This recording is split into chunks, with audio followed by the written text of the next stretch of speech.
अस्सलाम वालेकुम नादरीन, मैं हूं अरबाब चांडियो। नवाब यूसुफ टालपुर के इंतकाल के बाद उमरकोट में ज़िमनी इंतखाबात की गूंज हो रही है। इस ज़िमनी इंतखाबात से पहले कुछ सवालात उमरकोट में उठ रहे हैं। क्या उमरकोट में आमरीत है? क्या उमरकोट में ये इलेक्शन बिला मुकाबला हो जाएगा? क्या उमरकोट में इलेक्शन है ही नहीं? क्या उमरकोट में मुखालफिन मायूस हैं? क्या उमरकोट में पीपल्स पार्टी वर्सेस पीपल्स पार्टी मुकाबला है? क्या उमरकोट में इस ज़िमनी इंतखाबात के बारे में बड़ों ने कोई बड़े फैसले कर लिए? इन तमाम सवालात के जवाबात के सिलसिले में जब उमरकोट के तमाम लोगों से मुराद है उन लोगों से जो लोग उमरकोट की सियासत, सहाफ़त, समाजियात पर गहरी नज़र रखे हुए हैं, उन सब से राब्ता हुआ। उन सब से राब्तों के दौरान जो बातें बाहर निकली वो बड़ी अहम थी। एक बात तो बिल्कुल वाज़ेह हो गई कि वहाँ पर इस तरह की आमरीत है कि कोई अगर किसी और कैंप में चला जाए तो बाकी कैंपें उसे इस तरह मसलती हैं जैसे चूंटी को मसला जाता है। अब जैसे कि मैं आपको एक मिसाल के तौर पर दे दूं, उमरकोट में एक तरफ सुमरो ख़ानदान है, एक तरफ सैयद ख़ानदान है, एक तरफ जो है वो टालपुर ख़ानदान है। इन तीनों ख़ानदानों की अलग अलग बादशाहियों की अपनी अपनी नोयत है।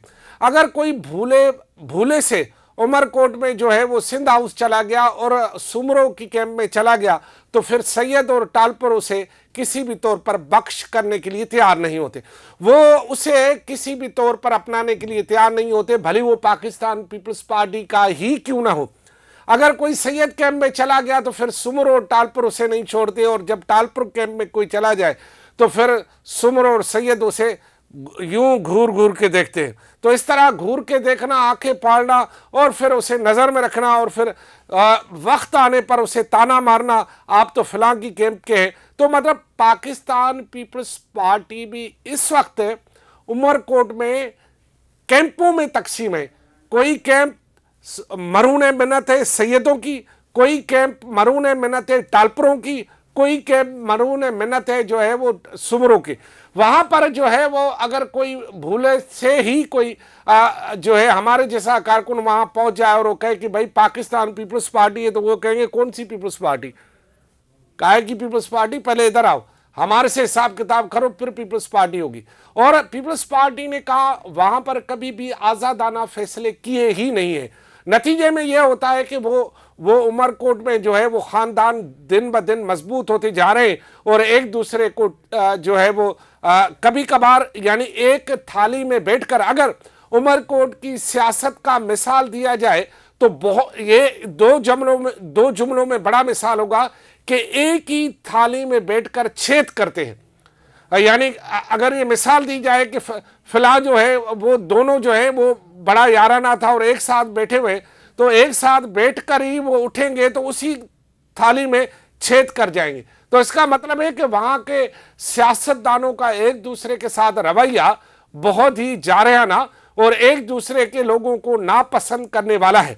और इसी दौरान अगर ज़िमनी इंतखाबात का जिक्र निकल जाता है तो ज़िमनी इंतखाबात के दौरान अब तो ये बात वाज़ेह हो गई है वहाँ पर कि टालपुर वर्सेस टालपुर ख़ानदान के दरमियान ही मुकाबला है, क्योंकि बाकी जो मदे मुकाबल हैं उन्होंने अज़राए करम फार्म भर दिया है। यानी पीटीआई वालों ने भी फार्म भरा है। जो टालपुर साहब हैं, अमानल्लाह टालपुर साहब जो है उनके बेटे ने भी फार्म भरा है, वो दूसरे नंबर पे आए थे।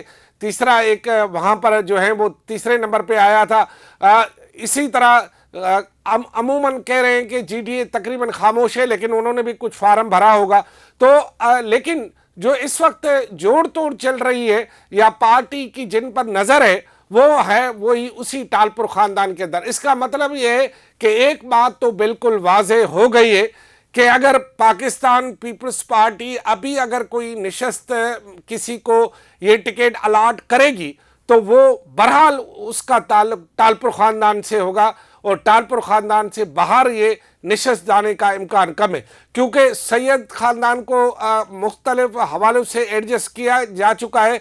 سمرو خاندان نے ایک غلطی کی کہ انہوں نے شہر چھوڑ دیا اور جو ہے وہ جا کے عمر کوٹ یعنی نگر پارکر میں جا کے انہوں نے اپنی سیاست شروع کی. بہرحال وہ پارٹی کی مرضی یا ان کی اپنی مرضی تھی, وہ خود جانے. تو وہاں سے تھوڑا بہت سمرو خاندان سٹی میں کمزور ہوا. ایک دفعہ کا واقعہ جو ہے وہ عمر کوٹ کے پورے لوگوں اس بات کے گواہ ہے کہ صرف جو ہے جیلانی صاحب کے انتقال کے بعد جب ضمنی انتخابات ہونے جا رہے تو خالد سمرو صاحب جو اس وقت آپ کو پتہ ہے عمر کوٹ کے چیئرمین ہیں, انہوں نے صرف فارم لیا تھا, صرف فارم لیا تھا. یعنی آمریت کی مثال عمر کوٹ میں یہ ہے کہ ایک ہی پارٹی کا بندہ صرف فارم لیا تھا, انہوں نے بھرا بھی نہیں. وہ فارم بھر کے انہوں نے سبمٹ بھی نہیں کیا الیکشن کمیشن میں.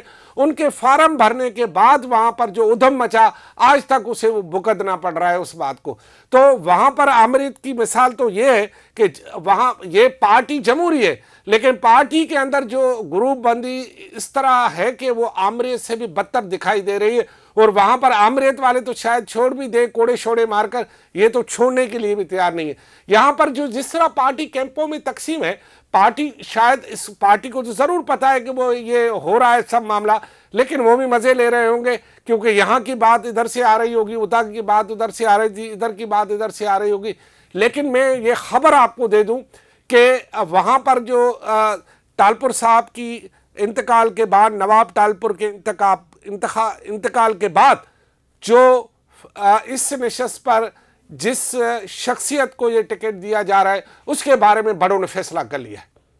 اور یہ بڑوں نے فیصلہ کر لیا ہے اور یہ آپ کو بس کچھ ہی دنوں کے بعد جو ہے ایک اناؤنسمنٹ ہو جائے گی اور آپ نے دیکھنا ہے کہ باقاعدہ طور پر وہ آ جائے گی. لیکن اس دوران جو دراڑیں پڑ چکی ہیں وہ دراڑیں جو ہے وہ ہو سکتا ہے کہ آگے چل کر اس میں اضافہ ہو, کیونکہ ہم ایک دوسرے کو معاف کرنے کے لیے تیار نہیں ہے. جس طرح یہ جو گروپس ہیں ایک دوسرے کو معاف کرنے کے لیے نہیں ہے, اور حالانکہ انہوں نے پیپلز پارٹی کے ہی ورکر ہیں, لیکن عمر کوٹ اس وقت جو ہے ایک مانا سائلنٹ آمریت ہے, ایک خاموش آمریت کے طور پر چل رہی ہے. اور وہاں پر لوگ جو ہیں وہ یعنی بڑی دلچسپ بات یہ کہ عوام کے ہوتے ہوئے عوامی سلیکشن وہاں نہیں ہوگی. وہاں سلیکشن یہ ہوگی کہ جو خاندان چاہیں گے وہی سلیکشن ہوگی. اس کا مطلب کیا ہوا؟ اگر خاندانوں کو ہی حکومت دینی ہے تو پھر یہ جو ہے یہ جو تاثر تھا کہ جی ہم عوامی پارٹی اور عوام کے طور پر ہم نے فیصلے کرنے, تو پھر اگر ہے تو پھر ایک غریب ورکر کو یہ ٹکٹ دے کر دکھاؤ اور اسے جتوا کر دکھاؤ, پھر پتہ چلے کہ آپ کے پاس عوام ہے یا نہیں. اس وقت پاکستان پیپلز پارٹی جو ہے عمر کوٹ میں خاندانوں کے مرہون منت ہے اور انہی کے ہی مرہون منت چلے گی, کیونکہ انہوں نے اپنے طور پر کارکنوں کو وہاں پر مستحکم کیا ہی نہیں, کارکنوں کو وہاں جو ہے جلا بخشی نہیں, کارکنوں کو اس قد پر کھڑا کیا ہی نہیں کہ کارکن جو ہے وہ خاندانوں کا مقابلہ کر سکے. اس کا مطلب یہ ہے کہ پاکستان پیپلز پارٹی جو عوامی پارٹی ہے دعویٰ کرتی ہے, وہ پارٹی وہاں پر جو ہے عوامی پارٹی کے طور پر ابھی بھی اسٹینڈ نہیں کرتی, وہاں پر خاندان کے طور پر اسٹینڈ کرتی ہے اور خاندان ہی اسے جو ہے وہ لیڈ کرتے ہیں. بہرحال آپ کا اپنا فیصلہ ہے, آپ نے کر ہی لیا ہے تو ٹھیک ہے. یہ عمر کوٹ والوں مبارک ہو آپ کو جو ہے وہ سائلنٹ آمریت. خدا حافظ.